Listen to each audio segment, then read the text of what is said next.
Very good morning to all my friends. Now we are commencing our debate session.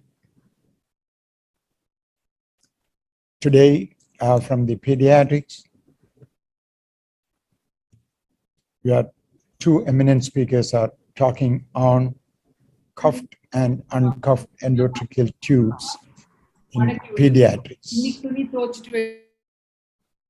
Well, once we take the decision of putting in a tube, most of us are a little bit puzzled whether we had to go for a cuffed tube or uncuffed. Now, the debate have been going on for quite some time. Now, today, Dr. Gopakumar is talking in favor of cuffed endotracheal tubes in pediatrics, and Dr. Lakshmi will be talking for uncuffed tubes. So let's listen to them before we take a final decision on that.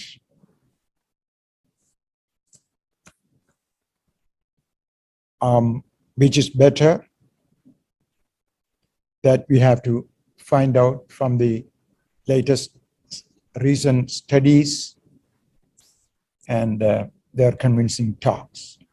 Now, first, Dr. Gopakumar is going to talk. Dr. Gop. Thank you, Ramacha sir, for your kind words. Let me share my screen.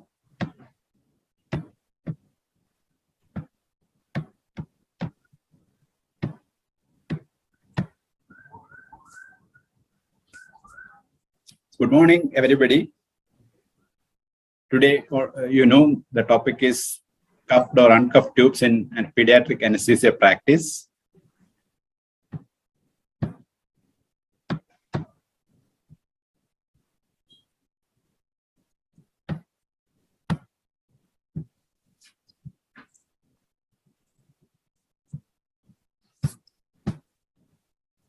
The use of uncuffed endotracheal tubes in patients younger than 8 years old has been in practice for the last 60 years. In the last 2 decades, there has been a change in clinical practice with a transition to cuffed tubes, and there continues to be debate on cuffed versus uncuffed tubes.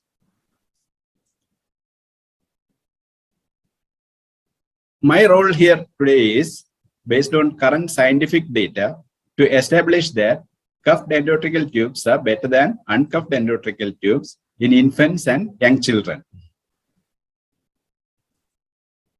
You all know the traditional teaching in pediatric anesthesia that adult larynx is cylindrical, infant larynx is funnel-shaped with the narrowest portion occurring at the circular, non-distensible cricoid cartilage.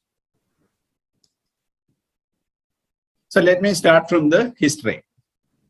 The funnel shape of the pediatric airway was cited from an article by Eckenhoff, which came in anesthesiology in 1951. This is the Anesthesiology Journal, July 1951, volume 12, where the Eckenhoff's anatomy article came. So since that time, it was recommended to use an uncuffed tube in pediatric anesthesia, which is large enough to seal at the level of the cricoid ring, and which allows an air leak between 20 to 30 centimeters of water for adequate positive pressure ventilation without damaging the tracheal mucosa from excessive pressures.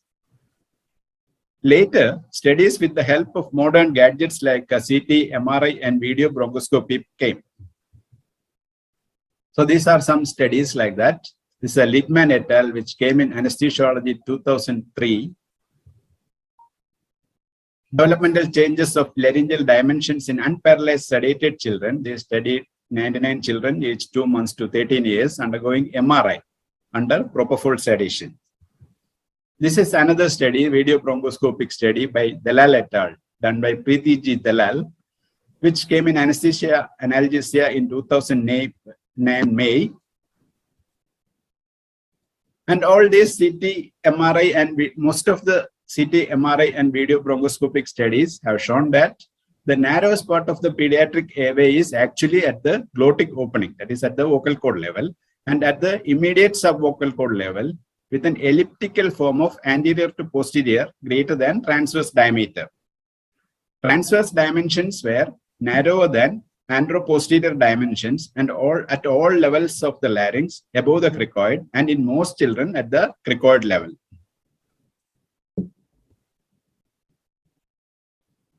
For us, the facts are, whether larynx is cylindrical or funnel shaped, let it be. The actual villain is the unyielding ellipsoid cricoid. The shape of the cricoid ring remains a key component when considering endotracheal intubation, as it is the primary unyielding structure in the pediatric airway. The area at and below the vocal cords can be narrow, but it is generally a yielding structure because of the absence of cartilaginous or bony structures. So these are the different anatomical views of the cricoid cartilage with a broader posterior lamina and a narrow anterior ring, superior, inferior, and lateral views. Newer investigations in children reveal that the cricoid lumen is not a circular, but mostly an ellipsoid. If a round curved uncuffed tracheal tube is inserted into the non-circular lumen to sufficiently seal the airway, considerable pressure on the latero-posterior walls of the cricoid occurs. The air leak at an inspiratory pressure of 20 to 25 centimeters of water, thought to prevent excessive mucosal pressure, may arise only from the anterior part of the cricoid lumen, with considerable pressure on the latero-posterior walls of the cricoid. Sometimes the tip will also cause pressure anterior to the trachea. So what we think safe is not always safe. With cricoid sealing, the pressure exerted on some parts of the cricoid mucosa is not known and may be excessive in spite of the air leak. So this is the pediatric airway larynx at the level of the cricoid. Now we shall see what does a properly sized uncuffed tube does when we intubate with that. So this is the tube inside the cricoid, uncuffed tube. Here there is air leak from the anterior and posterior aspects of the tube, but with minimal compression of the cricoid mucosa. But if the tube is little bit bigger, what happens? Still there is an air leak, so we'll think that it is safe. But what is happening? The air leak is still there, but there is significant latero-posterior mucosal compression. So that part is unnoticed when you rely only on air leaks. So it is better to have a cuffed tracheal tube with a smaller diameter which does not wedge within the susceptible cricoid, and the airway is sealed within the trachea using a cuff. In contrast to cricoidal sealing, tracheal sealing with a high volume, low pressure cuff with cuff pressure control allows to estimate and adjust precisely the pressure exerted by the cuff on the tracheal mucosa. This is another view of the airway, a pediatric airway, glottis, cricoid level, and carina. So we are intubating with a cuffed endotracheal tube, which is a micro cuff endotracheal tube. You can make out there is no. So the cuff is getting inflated. So here you can see that the shaft of the tube is well inside the trachea, the larynx and trachea. So there is no compression on the vulnerable cricoid. And if you control the pressure in the cuff, you can safely have safeguard the mucosa. So the cuffed endotracheal tubes were once thought to cause mucosal ischemia and hence post-extubation edema and stridor.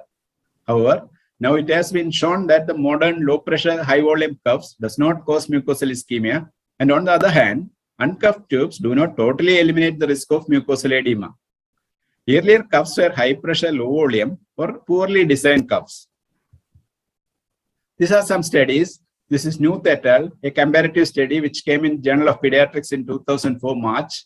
The use of cuffed versus uncuffed endotracheal tubes in pediatric intensive care in age 60 critically ill children in ICU.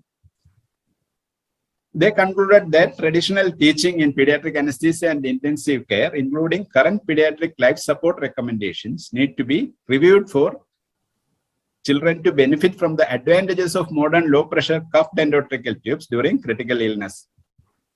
This is another major study by V. et al., a randomized controlled trial which came in British Journal of Anesthesia in 2009, a prospective randomized controlled multi-center trial of cuffed or uncuffed endotracheal tubes in small children from birth to 5 years of age in 24 European pediatric anesthesia centers. A total of 2,246 children were studied. And they concluded that the use of cuffed endotracheal tubes in small children provides a reliably sealed airway at cuff pressures of less than 20 centimeters of water, reduces the need for tube exchanges, that is 2.1% in the cuff compared to the 30.8% in the uncuffed groups, and does not increase the risk of post-extubation stridor compared with uncuffed endotracheal tubes. So now we shall see the advantages of cuff tubes. It has clinical, economical, and environmental advantages. So the clinical advantages are, there are no major difference in acute respiratory complications such as stridor after extubation between cuffed and uncuffed endotracheal tubes, with some showing a decreased postoperative complications. And other clinical advantages are, we can reliably monitor the ventilatory parameters, exhaled volumes, end expiratory gases. It prevents aspiration, and the decreased tube exchange rates with cuff tubes. The tube exchange rate is drastically reduced from 25 to 30% to 2%. So there are economical advantages because of the prevention of the leak. So decreased medical gas consumption. In a study looking at sevoflurane consumption, they found the uncuffed group used 16.1 ml of sevoflurane compared to 6.2 ml in the cuffed group. So decreased tube exchanges also adds to the economical benefits. Environmental advantage, as you know, because there is no leak, it avoids pollution of the operating room.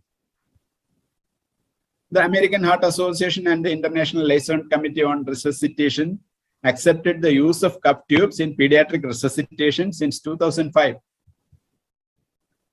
Some words about microcuff and tubes in pediatric, microcuff pediatric tubes. They are cuffed endotracheal tubes with improved tracheal sealing. It consists of an ultra-thin polyurethane cuff, which does not form folds and channels between the cuff and the tracheal wall. The Murphy eye has been eliminated, which has allowed the cuff to be moved more distally on the tube shaft. The cuff is short, and when inflated, it expands below the subglottis, providing a seal with cuff pressure less than 10 centimeters of water. So now we shall see the disadvantages of uncuffed tubes. Finding an uncuffed endotracheal tube that meets the ideal criteria remains a challenge and may require additional or even multiple tube exchanges before the appropriate size with acceptable leak is found. And the leak may increase unacceptably when the airway pressure goes up, as in bronchospasm, and the abdominal pressure goes up, as in laparoscopic surgeries, and whenever there is a change of neck positions.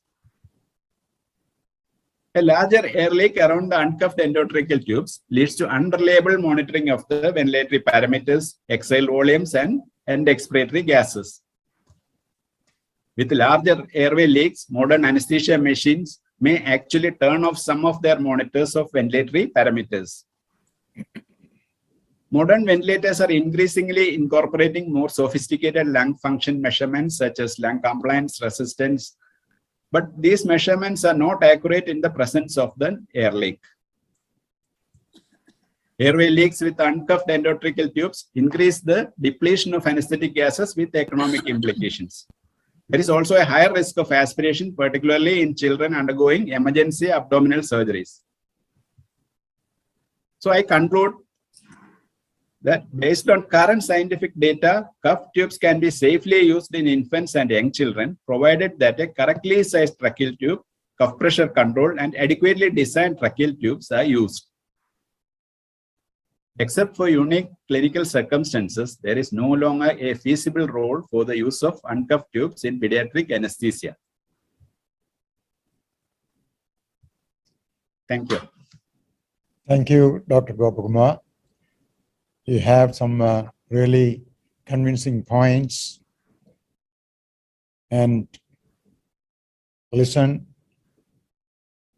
we should not be in a hurry to take a decision. Let's hear from Dr. Lakshmi. She will be talking some valid points in favor of uncuffed tubes. Dr. Lakshmi. Thank you, Dr. Chapter.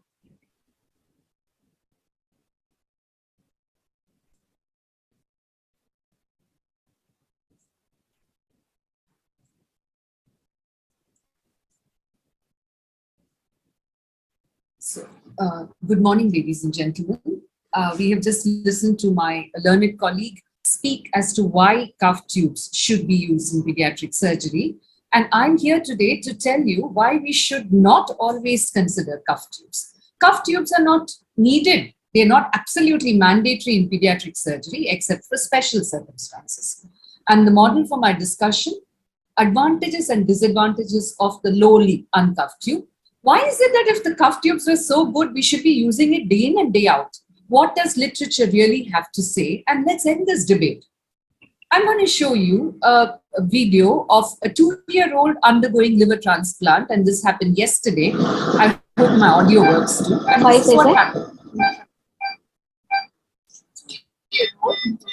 12 kg. 5 size tube is enough. And this is how we did the surgery, right? We didn't need a cuff tube. The child did not aspirate. So we use it because it's advantageous. And why is an uncuffed tube advantageous? It's simpler to use and intubate.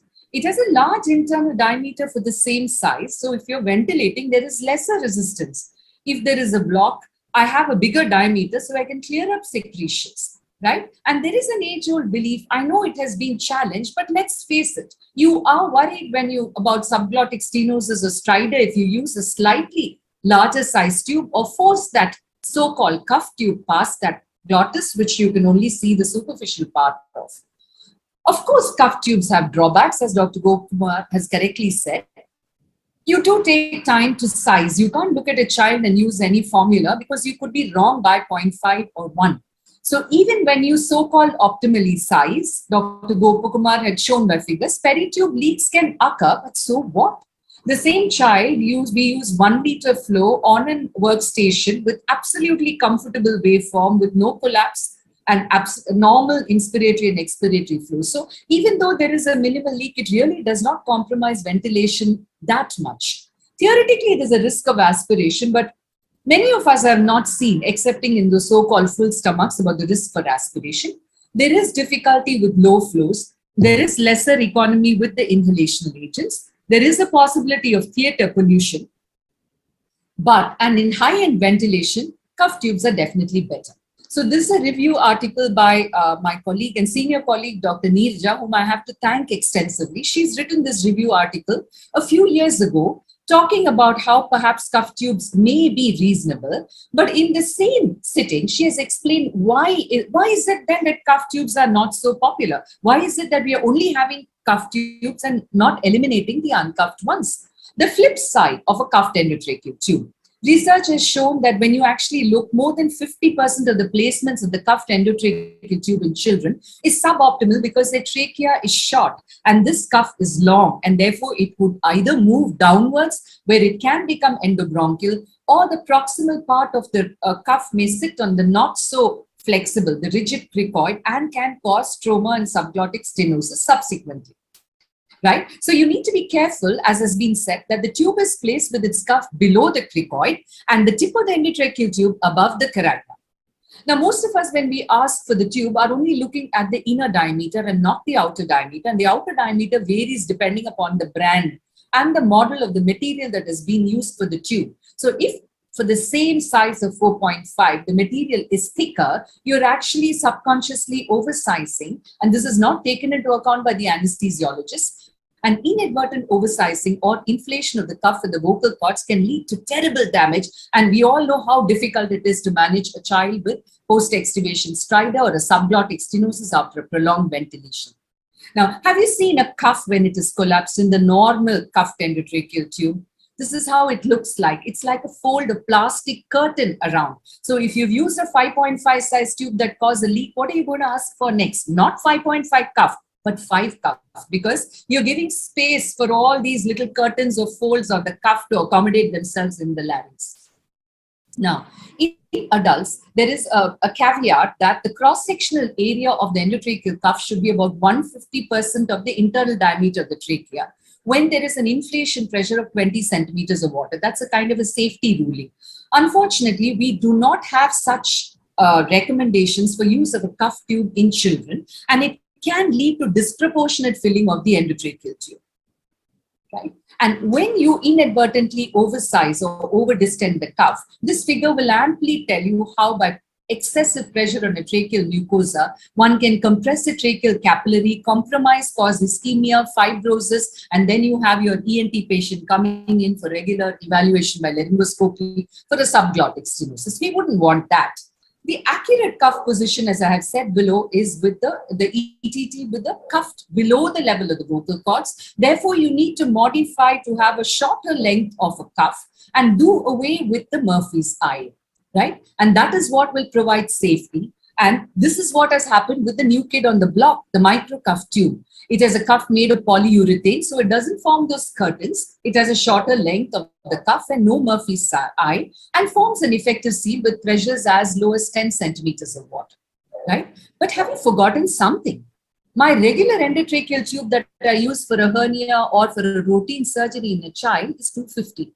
And this, if I'm not mistaken, is between 1,800 to 2,000 rupees. So while saying this is so good, are we justifying the value for this extra 1,800 that we may have incurred? Now, let's look at literature. A Cochrane analysis has looked at the use of cuffed versus uncuffed endotracheal tubes for general anesthesia in children aged 8 years and below. Their primary question was to study the incidence of post-extubation stridor in children with the use of either cuffed or uncuffed. Secondarily, they looked to see the number of tube exchanges, the need to re-intubate for stridor, the need for adrenaline and corticosteroid, which actually meant that there was a stridor, as well as the cost of inhalational agents. Right? So the post-extubation stridor, as you can see by the confidence interval and the risk ratio, was not significant between cuffed or uncuffed. The need for tube change was definitely significantly higher in the uncuffed tube, 268 versus 19. The need for tracheal reintubation for stridor was borderline significant.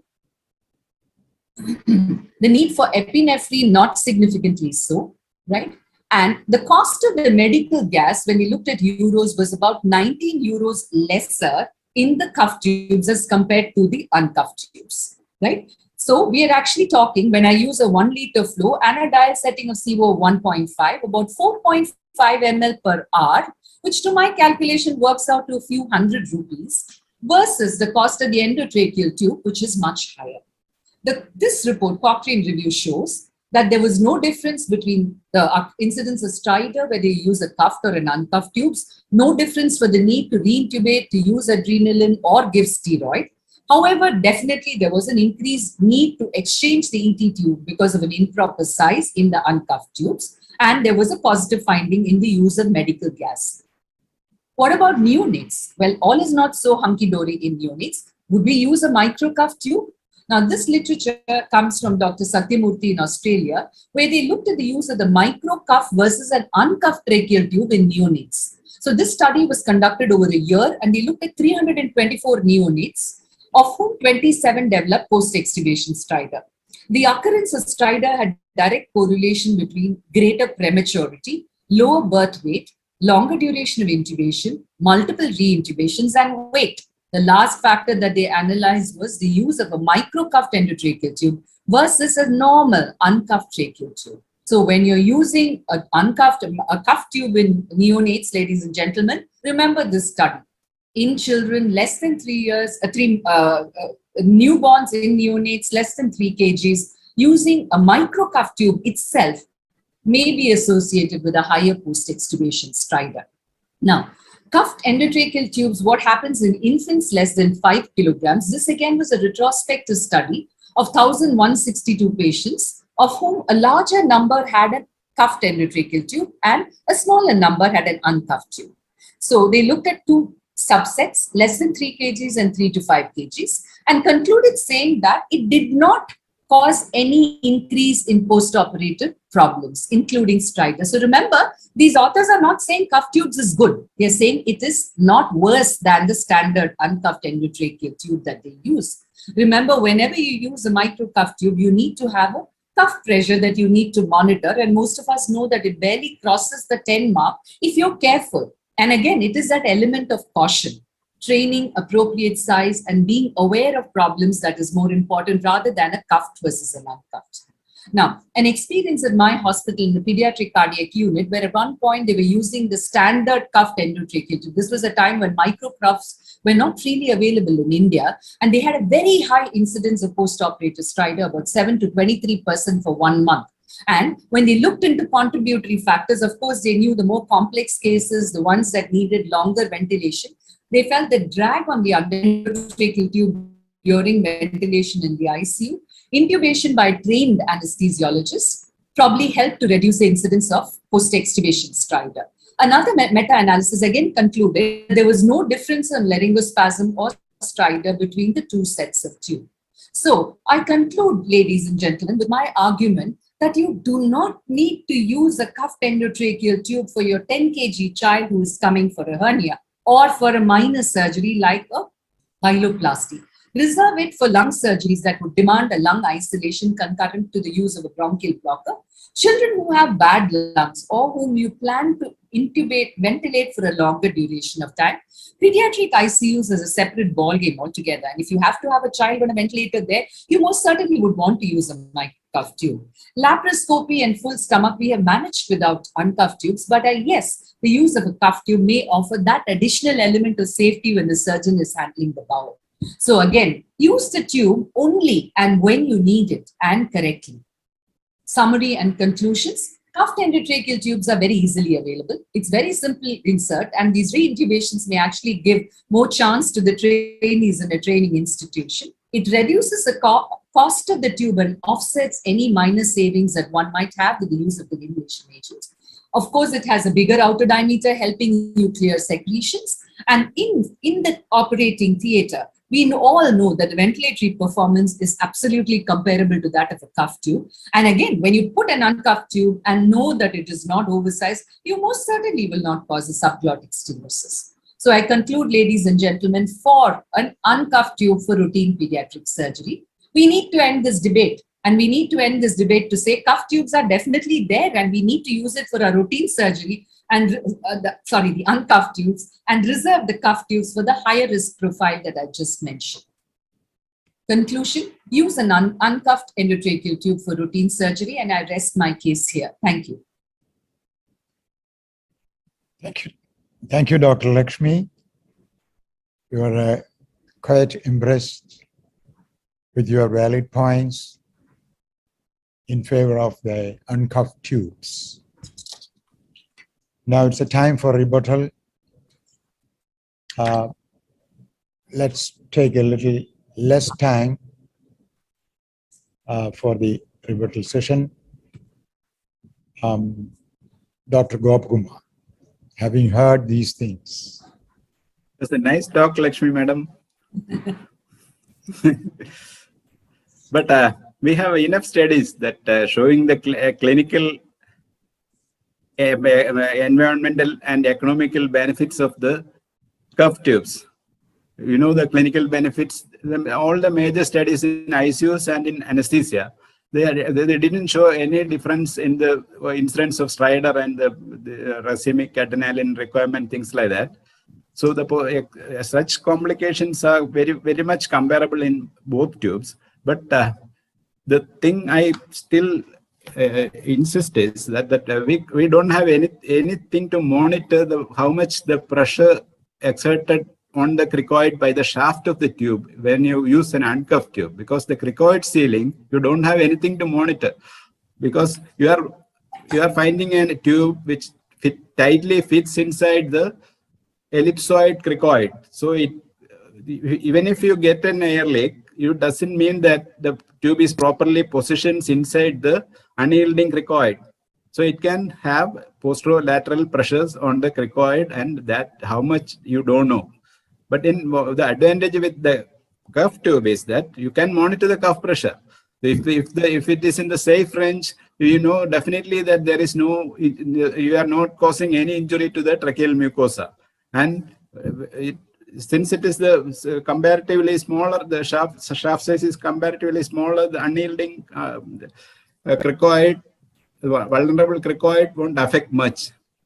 So it is very safe to have a cuffed endotracheal tube in children. And we are using the modern anesthesia workstations with all the monitors. They expert all the tidal volumes, expert minute volume, end-tidal gases, everything. You need a precise control over the exhaled gases. So when there is a leak, you don't know how much gas is getting leaked. And the economy also depends, it is directly proportional to the leak. So you can't say that in one case this much is leaking, on the other case less is leaking. So it depends directly on the amount of leak. And we definitely have in this era, we have to protect the environment, theater environment also. And multiple tube exchanges, it definitely, you have to multiply the cost of one tube with number of exchanges.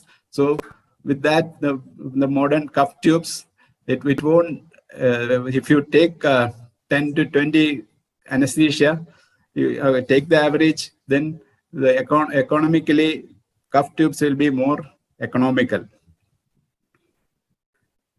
And the leak, with the unmeasured leaks in this era of precise anesthesia, I think the uncuffed tubes you can't recommend. Thank you, sir. Thank you.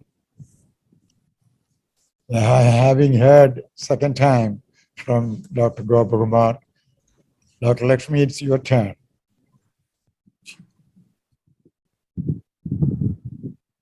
So I don't need to share screen, right? Sorry.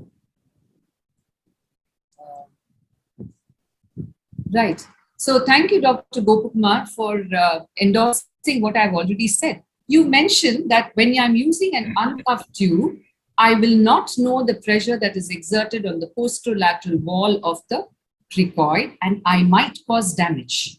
Now, would any anesthetist actually say that when they have properly sized the tube, have we all confronted stridor after extubation? Almost certainly not. I'm not sure just to say that I might cause pressure on the posterolateral wall is a condition when I would have to use a cuff tube, cost 2,000, measure the cuff, be careful that I don't use nitrous. Well, I wouldn't quite agree with you. I have been using uncuffed tubes for routine surgeries, and very, very rarely in the last 5 years have I had to handle stridor, and most certainly not due to the extubation. And regarding the leak, the peritube leak that you mentioned about, we all have modern anesthesia machines. We have plenty of spaces where leaks might occur. Within the soda line, the point of attachment, the vaporizer. Believe me, with a properly sized uncuffed endotracheal tube, I always sit back when I know the set volume and the delivered volume are almost nearly the same. I think many anesthetists would get convinced then there's not much of leak, and you see a pattern of ETCO2 that shows that it comes down like this instead of tapering down and having a large space between two ventilations. I agree that the number of exchanges would add to the cost. But let's say at 2 exchanges, my cost would be 500. And these are all ETO'd and reuse, okay? Versus 2,000 for a cuff tube, we really need to consider in an economically limited environment. When you say cuff tubes cause a better seal, I think we need to generalize. We cannot generalize, and we really need to talk about the newer micro cuff tubes, which reduce the leak, and not about all tubes. Pediatric ventilation is a separate category altogether. If a child in the pediatric ICU needs ventilation, it means that his lungs are bad almost all the time. And you would go for a micro cuff tube knowing that its pressure effects, better ventilation, and perhaps a prolonged duration may absolutely justify 2,000 rupees against a recurring cost of 10,000 for the ICU, right? Therefore, the cuff tubes are, whenever anybody speaks, in fact, all the literature that we have seen, you see the conclusion. They have all said that there was no increase in stridor. It never said that the cuff tube is better, apart from the economy, which I'm trying to challenge by hidden expenses. Dr. Gopakumar even mentioned that the consumption of sevoflurane was 16 ml versus 6.2 ml. I would beg to ask him, what surgery, what duration, what age, right? When I use a liter flow in a pediatric, I probably consume about 6 ml per hour, right? In my standard uncuffed tube. So I'd like to go back to that study and actually see what made the 6 become 16. And he mentioned about the airway pressures going up in a cuffed tube. Does he actually mean to say that in an uncuffed tube, only in an uncuffed tube airway pressures would go up with bronchospasm and not in a cuffed tube? They most certainly would go up in both. And in fact, my lumen is going to be smaller in a cuffed tube and the bronchospasm could be worse, right? So I concede by saying that the cuffed tubes have its value in those specific surgeries, but uncuffed tubes are going to remain in our country for some time to go. And I rest my case with this. Thank you. Thank you, Dr. Lakshmi.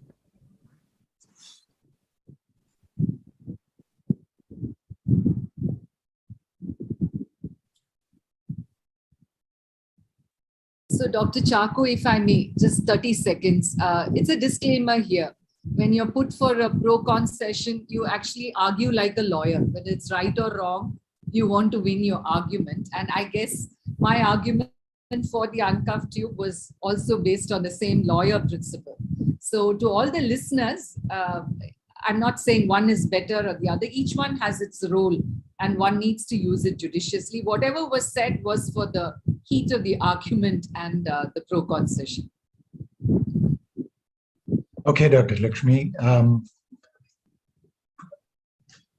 To the audience, delegates, now we have seen both sides of the coin. Now it's time for you to share in this session what all things you want to get clarified. Questions and comments are welcome at this moment. So far, in the chat box, there's only one question, and that's for Dr. Gopakumar. How do you select a microcuff tube size, unlike the conventional way? Usually what we do is you calculate according to the whatever the way you calculate it for an uncuffed tube. That is the Colles formula or Motoyoma's formula. Colles formula, it's for children above 6.5, it is h by 4 plus 4. And you choose one half size less, half to one size less. That will be ideal. And in Motoyoma's formula, it is h by 4 plus 3.5. So that size will be doing. You don't have to put you don't need a less half size. So that's the way we are calculating. Okay. In the absence of any more in the chat box, I have one question for both of you together. In fact, Dr. Gopakumar and Dr. Lakshmi, have you come across any study regarding the post-extubation injury of the trachea by endoscopy? Yeah, there have been studies on this. I think I had made a presentation of that when I was asked to speak on post-extubation stridor. But it was actually in a pediatric intensive care unit. And generally the same thing, the oversizing of the tube, the cuff inflation, duration of the tube being kept contributed to injuries. There are papers on that. I don't remember them offhand right away. A lot of studies, sir. Okay. Now, coming to that point, in the first place, we have come out to the medical school with the oath, do not harm. So we strictly follow that in the community practice, do not harm. Intubation endotracheal intubation is an invasive procedure. It does harm to the trachea, especially in the pediatric neonatal population. You know, the inside of the trachea is very soft, velvety, and any intubation could be injurious. There are not many papers regarding a regular examination of the trachea after extubation. Whether it is cuffed or uncuffed, doesn't matter. Intubation is injurious. So, it need not necessarily produce any symptom. And it could be different on individual variations. So far, in fact, we are trying to follow the evidence-based medicine, but we don't have a class 1 or class 2 evidence for these things. So we try to follow the consensus and poor evidences, class 3 and class 4. So far, microcuff is the least dangerous cuffed tubes. Of course, by virtue of its distal cuff, widely distributed pressure, is a high volume, low pressure cuff. And it's extra thin. The inside and outside diameter doesn't make much of a difference. So that makes its advantage of going in like a plain tube, uncuffed tube.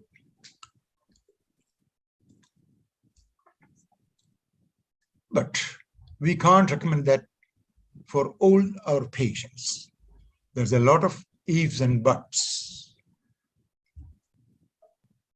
The availability of the tube, it may be freely available in a corporate sector by virtue of its expensive nature.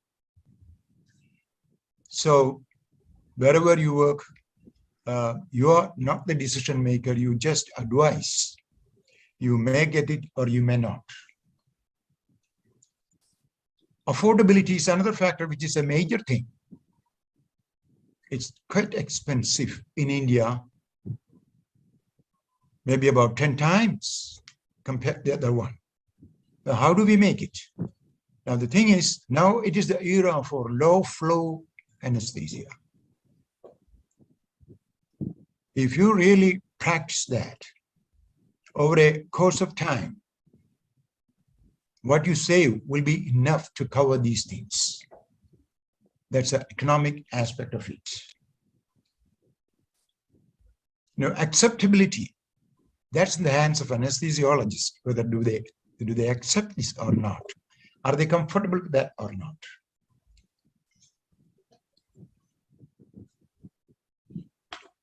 And not only that, what are the indications for use of a microcuff tube? Well, it goes without saying. When we share the airway with a surgeon, of course, that's there's a definite place for the cuffed endotracheal tube. Then, of course, lower the age group, the greater will be the damage. So consider that when you select the cases for cuffed or uncuffed. Most of all, the confidence of the anesthesiologist. So, as I said, both cuffed and uncuffed are injurious, but it may or may not show up in its symptoms. And when we select the tube, we have to consider a lot of things, especially in Indian socio-economic conditions. Now, thank you very much for the delegates for the patient hearing and active participation in this. Dr. Lakshmi, Dr. Gopakumar, thank you very much for your crisp presentations. And I'm obliged to the organizers in inviting me for this, chairing this session. Thank you all. Let's wind up this session. Thank you all.